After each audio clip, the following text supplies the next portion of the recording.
Ambil air, masukkan ke mulut, namanya madmadah. Yang kedua, sekaligus ke hidung. Masukkan ke hidung. Tarik. Insya Allah yang flu-flu, yang pilek-pilek hilang. Tak percaya? Nanti ambil air. Sekarang bisa ambil air, masukkan. Tarik kuat. Sakit Pak Ustaz? Iyalah.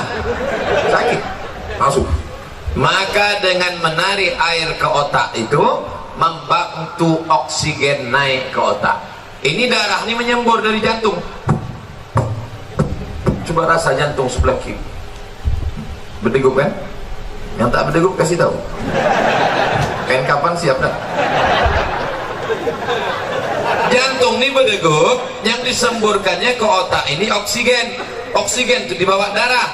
Kalau darah ini tidak sempurna, tersumbat dia karena banyak gula, namanya diabetes mellitus. Atau banyak lemaknya, namanya kolesterol. Maka terhalang dia sampai ke otak, kurang cairan naik ke otak, itulah disebut dengan stroke ringan.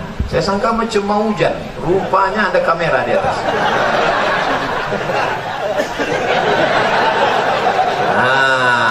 Maka dibantu, kita pun segar. Makanya di restoran-restoran orang kaya-kaya yang hebat-hebat, yang mewah-mewah, yang mahal-mahal, ada di situ wastafel. Untuk apa? Sebelum makan cuci muka dulu. Kita pun kalau naik pesawat itu dikasih sama pramugari ada anduk kecil berasap. Bagi yang pertama kali disangkanya roti, dikunyahnya anduk. Padahal anduk kecil itu untuk cuci tangan.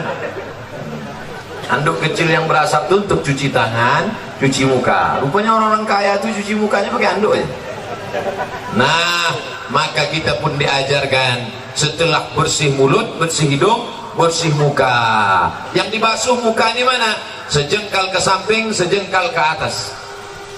Telinga dari paku kiri ke paku kanan. Ini dia paku. Yang telinganya tak berpaku, agak-agak aja. Dari ujung dagu sampai batas rambut di atas. Batas rambut yang normal. Kalau ada batasnya di sini, jangan keluar sapu sampai kemana. Nah, basuh. Habis itu tangan sampai ke siku. Habis tangan sampai ke siku, usap kepala. Usap kepala sedikit aja, sah. Usap kepala semuanya, sah. Habis itu telinga. Ini banyak juga orang berwuduk nih, dibasahnya gini-gini telinga. Bukan begitu, dibasahkan, masuk ke dalam.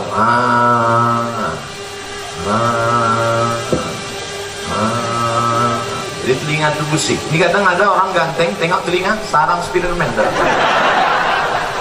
Kotor, jorok. Habis itu kaki. Kaki ini bukan asal siram aja. Ini banyak orang berwuduk nih, ibu putarnya keran, disipak-sipaknya aja. Wailun lil aqab, celaka tumit. Kenapa tumit itu celaka? Karena tumit tak basah. Maka dihidupkan keran, kalau pakai keran, basah semua. Bagaimana celah-celah jari? Celah jari pakai kelingking. Celah, basah semua 3 kali. Selama berwuduk itu tak boleh cerita. Waktu air masuk ke mulut, makrifatnya, hakikatnya keluar dosa-dosa mulut. Waktu air membasuh muka, hakikatnya, makrifatnya keluar dosa-dosa biji mata sampai mulut, sampai hidung. Ketika air menyiram tangan, keluar dosa dari jari-jari tangan. Ketika air mengusap kepala sampai ke telinga, keluar dosa-dosa isi otak kepala sampai keluar dari lubang telinga. Ketika air menyiram kaki, keluarlah dosa-dosa dari celah jari-jari kaki, bersih. Artinya dosa bersih, tapi utang tak lunas. Nah, pula habis wudhu, kapan kau bayar? Udah bersih dah. Bersih. Lalu kemudian berdoa, Allahumma ja'alni minat tawabin wa ja'alni minal mutatahhirin wa ja'alni min ibadikas sholihin. Selama berwudu tak boleh cerita. Jangan waktu wudu itu cerita. Ini banyak orang ketika itu cerita. Itulah kamu udah bilang sama aku. Jangan. Akhirnya mampus lah kau kan.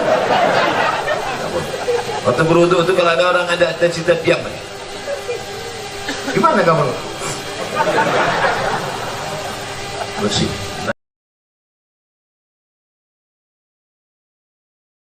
Dijelaskan oleh Al-Quran, awas perhatikan ya, ini tolong garis bawahi betul. Yang pokok dalam wudhu itu ada 4. Satu wajah, Kalimatnya menggunakan kata ghasala, faghsilu wujuhakum. Ya. Ghasala itu kalau dalam bahasa Arab adalah sesuatu yang ditumpahkan pada tempatnya, dibasuh. Jadi ambil airnya ditumpahkan di wajah. Jadi bukan ngambil air ditumpahkan baru diusap. Ya. Jadi ambil airnya, tumpahkan di wajah dari batas bagian atas kening sampai dengan ke dagu dengan bagian belakang telinga. Baik, kemudian setelah itu wa aydiyakum ilal marafiq. Perhatikan, ini mohon izin saya lebarkan sedikit karena sering ada kekeliruan dalam proses ini. Wa aydiyakum ilal marafiq, kemudian tangan sampai siku. Ingat, tangan disebut tangan itu disebut yad dalam bahasa Arab, itu dari ujung jemari ini, asabi' sampai ke ujung ke sini, mendekat pada katif, dekat ke pundak. Ini tangan. Tapi dalam ibadah itu selalu diberikan batas. Batas, misal Anda bersedekap, An-Nasai nomor hadis 886, bersedekap di sini posisinya, rusghi. Jadi begitu menutup seperti ini. Atau boleh lebih sedikit, Al-Sa'id begini. Tapi tidak sampai ke sini. Tapi dalam wudu, ilal marafiq, jamak dari mirfaq, sampai ke sini, siku. Ya. Ingat, tangan, jari, sampai siku. Jadi bukan siku ke bawah. Jadi bukan kerannya dibuka, sikunya dibeginikan. Jelas ya? Tapi diambil airnya, turunkan sampai ke siku ke sini. Nanti itu ada hikmahnya, ada penjelasannya. Kemudian setelah itu, wamsahu bi ru'usikum. Berubah kalimatnya dari ghasala menjadi masaha. Berbeda. Ghasala tumpahkan langsung di tempatnya, masaha tumpahkan dulu airnya baru diusapkan. Ya, masaha itu mengusap, bukan menumpahkan. Ya, yang diusapnya disebut masih. Nabi Isa punya gelar Al-Masih, Al-Masih, karena di antara mukjizatnya bisa mengusap sesuatu dengan izin Allah penyakit bisa sembuh. Jelas ya? Tayyib.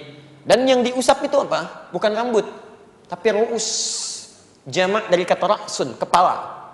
Di sini keadilan Allah Subhanahu wa taala. Kalau yang diusap rambut, yang tidak punya rambut nanti persoalan. Ya. Maka di sini diartikan dengan tidak ada penafsiran. Ya. Jadi semua ulama nggak ada penafsiran. Yang dibasuh itu kepalanya sehingga meresap ke dalamnya. Jadi begitu Anda buka, kemudian Anda ingin basuh, maka kemudian buang airnya, usapkan. Ya, usapkan ke kepalanya. Menggunakan huruf ba di situ. Ba di sini, dalam bahasa Arab ba punya 14 makna. Tapi di sini para ulama sepakat, ya, 3 yang bisa diterapkan. 1, ba al-istighraq, yaitu mengusap dari depan sampai ke belakang. Jadi begitu Anda ingin berwudu, misalnya, Anda kemudian mengusap, buka, tumpahkan airnya, diusap dari depan ke belakang. Jika dalam pelaksanaan itu tidak ada kesulitan berarti, tidak ada penyakit, tidak ada hambatan, untuk laki-laki khususnya, usap dari depan ke belakang. Jika kemudian ada persoalan, misal sakit sebagian dari anggota di kepalanya, sebagiannya, maka ba itu bisa berarti at-tab'id ma'at tahdid. Ya, sebagian dengan batas. Batasnya kata para ulama itu sampai di ubun-ubun di sini. Ya, jadi Anda bisa usapkan sepanjang kena ubun-ubunnya di sini, itu sudah sah dipandang mengusap. Dan yang terakhir, bagaimana jika di ubun-ubun pun ada persoalan? Maka ba di sini berfungsi sebagai at-tab'id min duni tahdid. Ya, mengusap tanpa ada batas, sepanjang disebut bagian dari kepala. Dan kenapa hikmahnya menggunakan huruf ba? Karena Masya Allah, Allah lebih mengerti situasi kita, karena tidak setiap orang bisa mengusap secara sempurna. Ada perempuan yang mungkin menggunakan hijabnya dalam suasana di tempat tertentu nggak bisa dibuka. Ibu boleh ambil air di sini, kemudian usapkan sebagian kepala, itu sudah sah.